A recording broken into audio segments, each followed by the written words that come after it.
네, 오늘은 마찬가지로 허리에 대해서 제가 조금 말씀을 드릴 건데 이 표가 굉장히 허리 재활이나 아니면 아프신 분들에게 굉장히 중요한 이 토픽이 되실 것 같아요. 그래서 이 표를 보기 전에 이 표를 누가 실험을 했는지 아는 게 굉장히 중요하거든요. 그냥 이거를 외우고 공부하는 것도 중요하지만 이것을 이제 실험을 했던 그 학자의 이름과 어디에 대학에 소속되어 있는지도 아는 게 굉장히 중요해요. 그래서 이 실험을 한 박사님이 누구냐? 시넛 박사라고. 이것을 언제 한 거냐? 1991년에 했어요. 그래서 이거의 토픽은 뭐냐? 태스크가 여기서 뭐냐면 한 발이에요. 싱글 레그.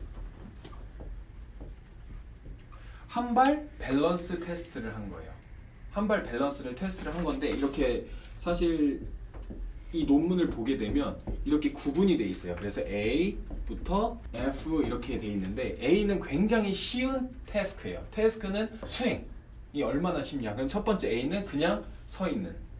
그리고 점점 이제 지나갈수록 F 같은 경우에는 굉장히 손도 원래 이렇게 갈수록 더 쉬운데 이렇게 가는 거죠. 그리고 눈을 감고 고개까지 옆으로 간다거나 이런 태스크를 더 어렵게 가는 거예요. 0에서 이 F까지 가는 거는 난이도입니다.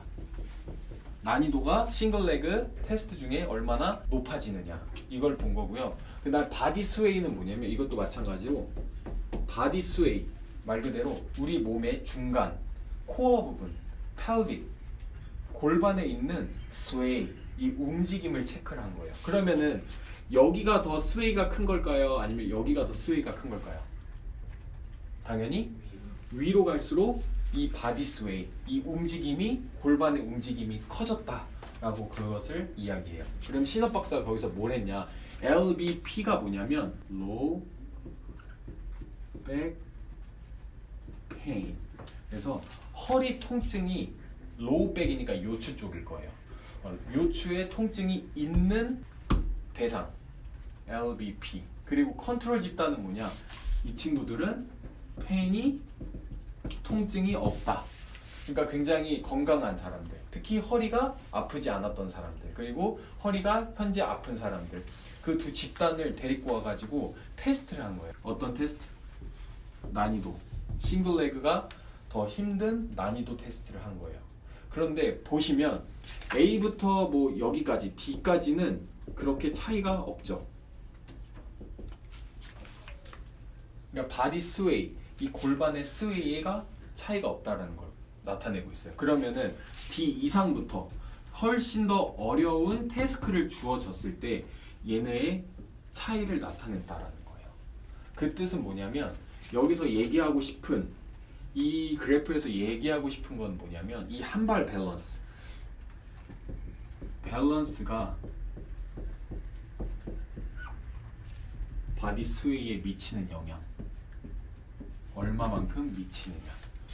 그러니까 우리는 허리 통증이 있는 사람들 대부분 어떻게 재활을 하죠? 눕혀서 플랭크, 그 다음에 시트업 아니면은 맥킨지 운동들, 사이드 플랭크, 그 다음에 필라테스의 동작들, 머메이드 이런 동작들을 하잖아요. 그쵸? 근데 결국에 뭐냐, 지면에서 서 있는 상태에서 밸런스 자체가 굉장히 허리가 아픈 사람들이 깨져 있다는 걸 의미하는 거예요. 그럼 우리의 궁극적인 목표는 뭐냐? 누워서 하는 것도 굉장히 중요하지만 허리 아픈 사람들의 재활을 하기 위해서는 서 있는 상태에서 밸런스를 잘 잡아주는 훈련을 해야 된다는 거예요. 그럼 이게 왜 그렇게 필요하냐? 제가 말씀드리면 럼바 백페인, 결국에 코어 근육의 활성화나 아니면은 그것을 안정화시킬 수 있는 능력이 굉장히 떨어진다라는 거거든요. 누가? LBP, 허리가 아픈 사람들. 그래서 바디 스웨이가 굉장히 높다라는 거예요. 그러면 이 코어를 활성화를 시켜야 되는데 어떻게 활성화시켜야 되냐? 그게 굉장히 또 쟁점이거든요.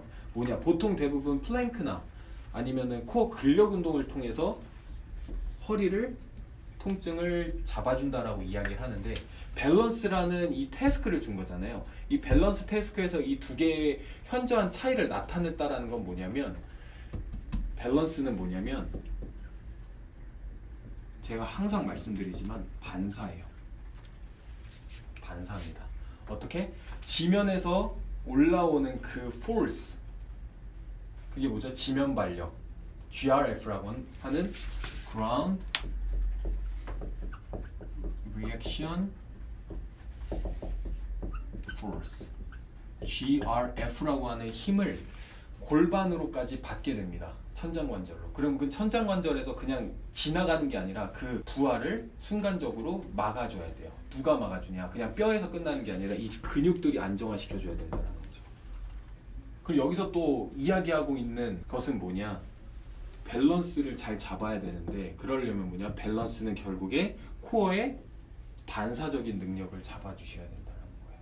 순간순간 그 불안정성이 생길 때마다 빨리빨리 캐치해서 그 불안정성을 이겨내는 그 코어의 활성화가 굉장히 중요하다는 거예요. 그럼 결국에 재활을 할 때 허리 아픈 사람들 10명 중에 8명이 허리 아프거든요. 우리나라에서. 허리 아픈 사람들은 뭘 해야 되느냐? 결국에 우리의 일상생활에서 일어나는 것들은 거의 다 서서 다니고, 그 다음에 뛰어다니고, 계단을 오르고, 계단을 내려가고, 의자에 앉았다 일어나는 그러한 일상생활을 하잖아요. 그럼 그 동작을 굉장히 유사하게 만들고 밸런스를 확보시키는 게 굉장히 중요하다는 거예요. 허리를 고치기 위해서는. 근데 뭐냐, 또 여기서 또 하나의 쟁점, 태스크가 쉬운 것만 죽여야 되면 그렇게 큰 의미가 없다는 거예요. 점점 처음부터 이걸 못하는 사람들을 이 어려운 태스크를 줘가지고 바디 스웨이를 너무 심하게 만드는 것보단 처음엔 당연히 난이도를 낮춰서 가는데, 그 후에 완전히 낫게 하려면 뭐냐, 컨트롤 집단과 허리 통증이 있는 집단은 결국에는 태스크가 높은 데서 차이가 났다는 거예요. 그럼 여기서 밸런스를 잡아주는 그 훈련을 해주시는 게 굉장히 중요하다는 거예요.